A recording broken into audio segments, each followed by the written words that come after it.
Arianna.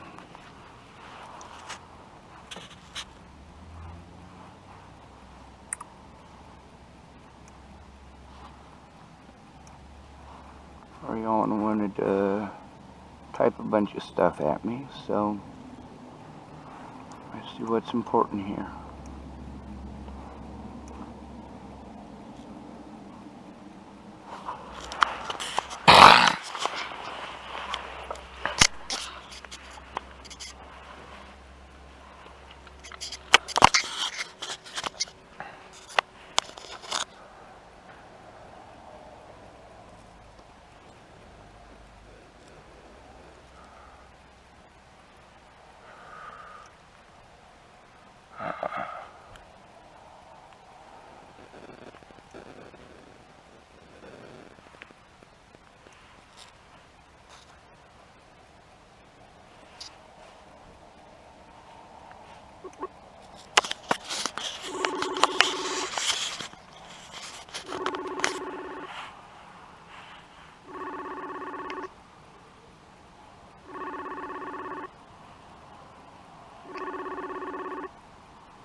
Hello, Sean.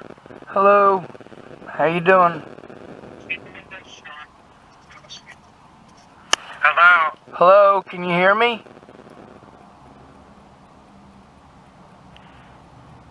Are you there? Yes. Can you hear her now? Yeah. Okay, there you go, honey. Oh, there you Perfect. go. Thank you. How are you? You're welcome. I'm horrible. Who's Sean? I'll tell you later. Okay, well, hi, Sean. I'm Arianna's wife. Hi.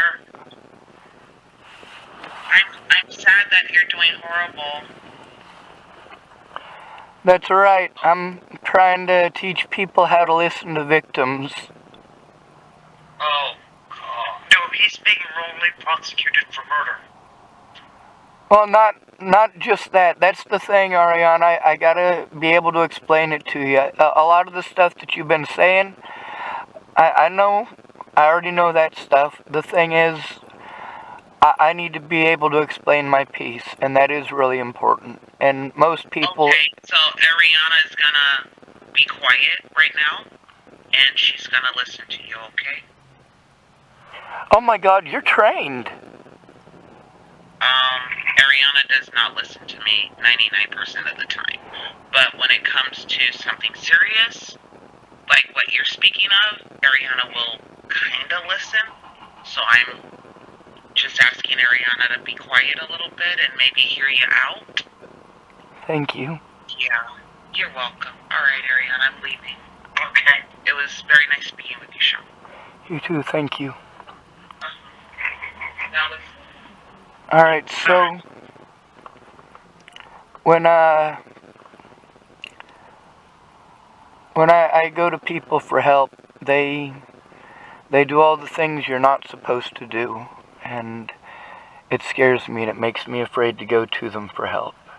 And one of the things that you say is that you were in California when it happened, and I know that. The thing is that I was being harmed over slander, and I reached out to people for help. And they tried pretending I was a drug addict and schizophrenic and all sorts of other crazy stuff to prevent me from having my rights observed. What it takes when you're called mentally ill, you have to have a friend or family member to go in with you or make the calls with you. It was never a matter of needing you to verify that I didn't kill her or provide an alibi. I knew where I was. My phone verified where I was. I mean, there was nothing like that was ever needed. They found her killer and they prosecuted him, and he's got 48 years. But the problem is that it didn't just stop there. That's what people never listen to, is that it started before that. And that's when I first started reaching out to people, including all of the professionals. I went to all of the people I was supposed to by law. As an at-risk and disabled adult, however, The people that I am supposed to go to first is a family member or a friend, because I will be triaged out immediately without one. And I've shown how I've been completely disrespected by all of these services because my friends and family keep making me go in alone. Instead of understanding how their little bit and piece goes to show that my predators lied, and that includes the police, they want to continually tell me about their problems, and I ask them if I can help them with theirs. And most of them say no, and, that's the thing, is that people... Sean, I've never said no to you. You're good. This is about more than just you. That's the really scary part. There's about 200 people, that have been involved in this, that when a victim is victimized, the first thing that a friend or family member is supposed to do... Do what? You're a victim. You're right. When somebody is a victim, the first thing you're supposed to do is listen to them without interruption so that you know what's going on. The second thing to do... It's alright, I still love you. The second thing to do is to help them turn it in right away. And when I went to you the first time, it wasn't because I needed you to give me an alibi or anything like that. It's because I needed someone to act as a friend or family member. I literally didn't have anyone who would do that. I had to trust and believe people from web sleuth groups that held ill will and ill intent. So, when I said I needed people to speak out, a lot of people do. They speak out for the LGBT community, and I'm non-binary. I'm not interested. Do what? You're not that, but I still will speak out for you. Well, that's the thing. A lot of people keep telling me you are and you aren't, and I don't care how people want to define me. I know that I'm not interested in sex either way. What I'm interested in is equality. May I ask you how you define yourself, Sean?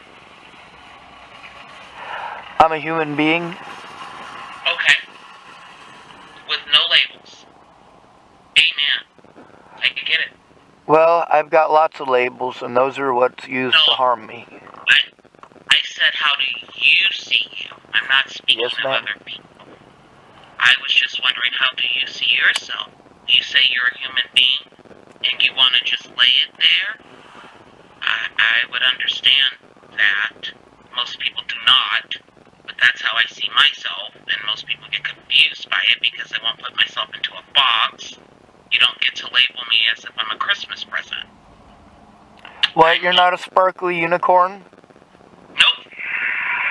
Well, I am a sparkly unicorn sometimes. Now, sometimes I can be sparkly, and I think you come across someone such as myself, I'm probably as elusive as is that the correct word? As a unicorn can be. You don't find me running around, usually. See, now I feel bad because I kind of interrupted because I walked in to ask Arianna if she wanted some of this soup, but I do not know your backstory, but I do know that Arianna doesn't talk often to people on the phone, so you must be important to her in some way. Oh gosh, you should ask her. Yeah? Yeah, she's like the greatest guy ever. May I ask where you live, Sean? I live in my car in Tillamook, Oregon. Okay, you're in Oregon. Oregon, that's probably warmer than here. No, I was gonna say it's colder than here. I've literally been one end of the country to the other since Natalie was shot in the head. Was that your wife's? No, she was my best friend. She's really the only real friend I ever... This is the person... That's what he's accused of. This is the person you were accused of taking their life? Oh my god. Yeah, well, they found the guy who did it. Hold up. They found the guy who did it, but that doesn't stop the abuse. All of the slander that they said, all of the horrible things that they said that I was never allowed to defend myself against, and I have the evidence that shows that I'm telling the truth. If you type up the name Natalie Bollinger on the internet, You will Okay, hate so- me for the rest of your life. Hold on, I got my phone here. Sean, you know I It's believe you. Natalie Bollinger. Yeah, You know I believe you, don't you? that's the point. See, believing me is important, but also making sure that when a crime is committed against me, 2017. when a crime is committed The against, strange murder of Natalie Bollinger. there's hundreds of them. They're all over the world. I can send those to you from Well, this is- Indonesia. I can send them to you from No, Africa. I'm just going by what came up on my thing right here. Yep. When an at-risk Yeah, I know adult, Sean didn't murder. I have autism. Broomfield, you're from here? Yeah, duh. No, I didn't know he was from here. He told me he's in Oregon. How would I know he's from here? And Broomfield, that would be rather far from Boulder, but okay. I'm not from Broomfield. See, that's the thing is You're that they. you were her stalker? You were her No, I stalker? wasn't her stalker. She was stalking me, and so were her friends, and I have the evidence I of don't that. mean, honey, I don't. Sean, let me take that back. I'm You're just good. reading a headline. I You're don't good. mean it like that, okay? Anyway, what I'm trying to really tell don't. you is that I as an just- at-risk adult, I went to the lawyers before Natalie was killed, all right? People were harming me over Okay. their lives for over a year Okay. before Natalie was killed. I was literally begging people to shoot me because they made my life such a living hell. But nobody would listen. Jesus. Do what? I said Jesus. I'm It's I'm 6 reading years an later. article right now as you're talking to me. It's 6 years later. I'm still being abused over it. I still get treated like a junkie or a meth addict or a rapist or a serial killer. I do not get to see my friends or loved ones. I am threatened, You're harassed, an and online intimidated games addict. everywhere I go. No. When an You're at-risk... an online games addict. All right, well, time out for a second. Can I explain to you about the lawyers real quick? The lawyers told me that because I'm an at-risk adult, that I have to have a friend or family member who is informed of what's going Okay. on. A friend or family member Okay. has to help me turn it in when a crime is committed against me. So, Otherwise, I will be triaged out. I will not be heard.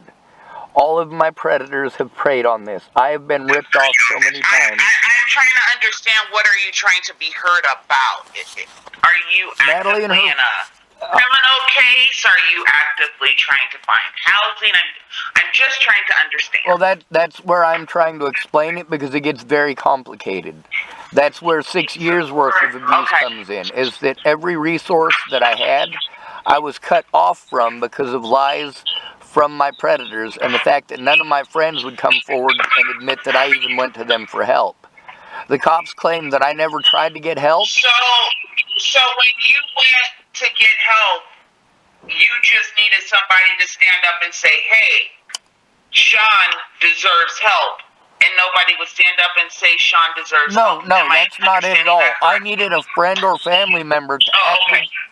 Hold up, I need you to stop asking questions because I'm trying to finish answering your first one. Yes, I'm just listening. Right, alright, so... No, I'm just listening. That's one of the things about being autistic is that I get overwhelmed. And with hundreds of people that each of them have their millions of questions, I never get quite across to what I need to say. Alright, so I am an at-risk adult. I'm autistic. I also have physical disabilities. I've also been beaten in the head a lot, so I've got a lot of psychological trauma. I've been separated from all of my loved ones for 6 years because of this. No matter where I go, people recognize me from their web sleuth groups, and they harass me, and they threaten me, and they make my life a living hell, and they assault me, and it's non-stop hell. Plus, I'm a homeless male, so a lot of people hold bias and hatred towards us anyway. And then there's the way that the cops treat us. The people the cops are most likely to kill in this country are the homeless. They walk right over us. Correct. For me, what I needed is a friend or family member who would listen to what's going on and then help me to turn it in, like as in actually with me, not doing it for me, but actually with me, and we needed to record it. The lawyers said, all right, because Okay, you're called so- mentally ill, you have to have a friend or family member do this with you, and you have to record everything. If you talk to the cops, you have to record it. If you talk to the doctors, you have to record it. I have faithfully done that. I've got the evidence. I'm just a little confused as to what is the end game here? Are you trying to get housing? I'm living in a... Hold up. Always the end game. 100% of the end game. Always with a victim is a safe place. I don't understand, sir. I'm just telling you, I don't understand. So I'm just asking for and that's what I'm trying to say. I get that you don't understand. That's why I'm trying to explain it. Please let me explain it. Okay. That's the thing about victims trying to be heard, is that the number one thing to do is listen. If you don't understand, just continue listening. The more questions you ask, the more complicated it gets. The more we're jumping around the timeline, the more complicated it becomes for the victim. And they're probably having a terrible time trying to get it across anyway and try to get it out. And they're going to have to jump away from everything that they're trying to explain to answer all of your questions. And it makes it impossible for them to feel like they're important or like they matter. Anyway, what I was trying to express to you... You are my friend, and you are a victim. That's right. Let him explain. I'm trying to understand. I'm trying to understand what the end game is here. So he said he's going to let me know. He needs me to go. He's going to tell me what he needs me to go do, and I'll do it. Right. What... What are we trying to do? And I understand. One moment. Please stop 1 moment. Please stop 1 moment. Please stop. All right. It takes me a second, but as soon as I start opening my mouth, you start. Please let me speak. Yes. Okay. Let him speak. Let him speak. Stop. Okay. Let him speak. All right. We're listening. I need a safe environment and a support network. That is always the end game. Now, with the abuse that I've been enduring, I have endured threats, harassment, intimidation, stalking, physical beatings since before Natalie was killed. They were threatening to kill my friends and family for almost a year before Natalie was killed. They were threatening to kill me and assaulting me for over a year before Natalie was killed. All over Maddie Boa, spreading rumors of things that didn't happen. Do you have your own laptop? I do, but here's the thing. I'm getting really cut down and short on places to go here in Tillamook. My car is now illegal to drive because in all this time, nobody has helped me. It's just cost me all of my money, all of my time, all of my sanity. I was arrested 11 times in Dual County, Nebraska for trying to turn in the sheriff there, having to do it alone. The number of felonies they committed, the fact that I have them recorded, they should be in prison. I am called mentally ill, though, so all they have to do is say he's mentally ill, and I'm not allowed to show anything. I require a friend or family member to look at the evidence and speak up that it exists. I am telling the truth, and it did happen. One of the things they prevented me from speaking up in court by saying is that I didn't try to get help. Now, did I ever reach out to you for help? Can you say that again? I was asking Arianna if I had ever reached out for help. No, you really hadn't. Well, how many times did I contacted you trying to let you know what was going on? Many. That was me reaching out for help. When you kept telling me that you didn't know anything and you were in California, what that was doing is informing me about you, but you weren't getting informed about anything that was happening. You weren't getting informed about any of the people that were assaulting me, or the repeated assaults, or anything like that. And, you know, every time that I tried to tell you what was going on, I'd hear the same thing that you'd told me last time. I needed someone to actually Arianna's listen. been homeless for a very long time. I do, and so have I. And that's the thing, is that either we work together or we get nothing. Well, here's the thing. As far as Arianna, I know Arianna loves you and wants to help. But we are facing, as of right now, helping Arianna's son and his girlfriend, which I just had to have a conversation with my landlord about, which is why I was asking you, how can we help you? Well, You gotta, Arianna, you say you need a support system. hold up. Instead of doing that, I just got done making a video about how to actually help somebody who is in a state of crisis. You could watch that. Oh, okay. Yeah. And can you send it? I can. Do you need to send it to an email or to a phone? Or? It's on YouTube, so I can send it here. to Arianna's. I can pull it up right now on my phone. I'm on my phone right now. Let me go to YouTube. Now, what should I be looking for on YouTube? Your name? I'm just gonna send you the link. Give me a minute.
Or help them turn it in.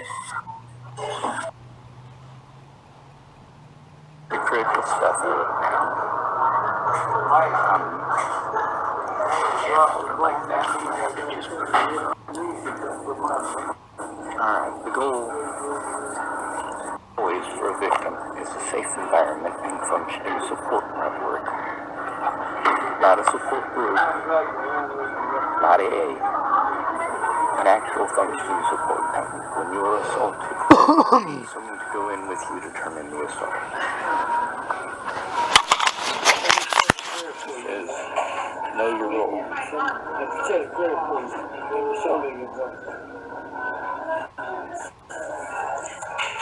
Number one thing, know your role. Alright? One of you is the victim, and one of you is the person you're going to for help.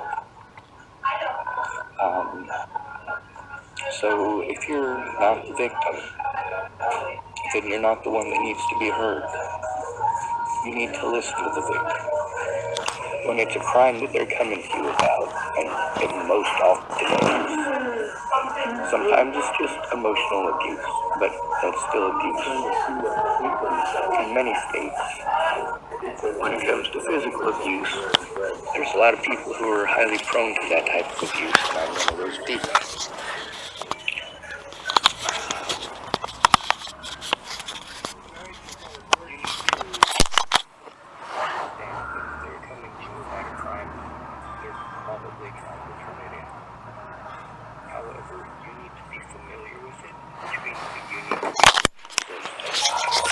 Interrupting them to say, hey, it's my turn to talk, that really shuts them down. They may have communication issues already because they've been through such a traumatic experience, and every time that you talk over them, their communication issue is going to get worse.